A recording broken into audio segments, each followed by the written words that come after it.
Santos 52 քրոմապատ սարքը միանում է կողքից, միացնելուն պես միանգամից սկսում է պտտել, ինքը ցիտրուս մրգերի քամիչ է, հյութ քամիչ է, միանում է ու սկսում ենք արդեն քամել, ինչա պետք իմանալ այս սարքի հետ կապված, որ ամեն անգամ օգտագործելուց հետո պետք է անպայման լվացում կատարվի, որպեսզի լիմոնաթթուն կամ ուրիշ թթուները, որոնք պարունակվում են մրգի մեջ, մեր սարքը քիչ քարքային։ Քանդելը իրան մաքրելը շատ հեշտ է, կափարիչը հանում ենք քամիչը, հանում ենք ամբողջական տարան, որի մեջ կուտակվելու է մնացորդները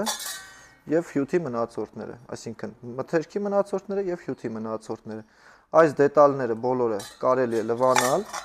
լվանալուց հետո սարքի վրա պետք է ուղղակի մաքրել այս դաշտը, ռեզինը ու սարքը իրան խուսափելով ջուր գնալուն այս հատվածում, այսինքն ավելի լավ է խոնավ շորով մաքրել, քան թե ջուր լցնել իր վրա ու նույն ձևով հետ հավաքել, ուշադրություն եք դարձնում, որ ծորակը իր տեղում լինի, տեղադրում ենք գլխիկը ու տեղադրում ենք կափարիչը, կարող ենք նորից շարունակել աշխատել։ Այս սարքի հետ կոմպլեկտով գալիս է նաև երկու ուրիշ չափսի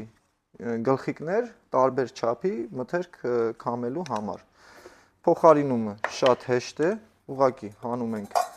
հինը, տեղադրում ենք հաջորդը, կամ հանում ենք հաջորդը, տեղադրում ենք մյուսը։ Շատ կարևոր է, որպեսզի այս հատվածում սննդային մնացորդներ չլինեն, այսինքն միշտ տեղադրելուց առաջ պետք է ստուգել, որ մեջը մաքուր է,